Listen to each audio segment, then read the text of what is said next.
Sija Daugavpils satiksmes apsaimniekošanā ir 16 autostāvvietu ielu posmi ar 650 automašīnu vietām. No tām 15 stāvvietas ir paredzētas cilvēkiem ar invaliditāti un veidotas pēc noteiktiem standartiem. Papildus šīm pilsētas centrālajā daļā atrodas vēl 46 invalīdiem paredzētas bezmaksas stāvvietas. Autostāvvietas ir paredzētas tā skaitā cilvēkiem ar ierobežotām iespējām.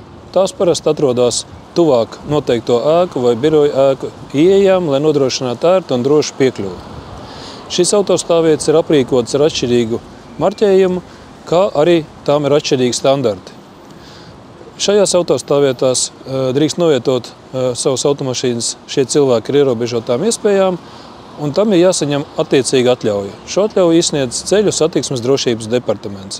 Sija Daugavpils satiksmes stāvvietas cilvēkiem ar kustības ierobežojumiem maksas autostāvvietu teritorijās atrodas Sakņu ielas posmā no Mihailsa ielas līdz Viestra ielai, Rīgas ielas posmā no Gimnāzijas ielas līdz Cietokšņa ielai, Gimnāzijas ielas posmā no Rīgas ielas līdz Parādes ielai, Rīgas ielas posmā no Teātra ielas līdz Vienības ielai un no Institūta ielas līdz Muzeja ielai, Lāčplēša ielas posmā no Teātra ielas līdz Vienības ielai, Saules ielas posmā no Vienības ielas līdz Gimnāzijas ielai, Gimnāzijas ielas posmā no Imantas ielas līdz Lāčplēša ielai, Mihailsa ielas posmā no Saules ielas līdz Rīgas ielai, Viestra ielas posmā no Saules ielas līdz Rīgas ielai un Alejas ielas posmā no Saules ielas līdz Rīgas ielai.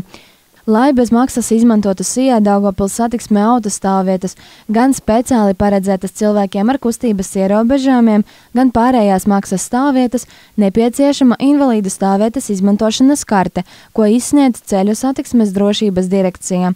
Karti var saņemt jebkurā CSDD klientu apkalpošanas centrā, un nosacījumi ir pieejami CSDD mājaslapā.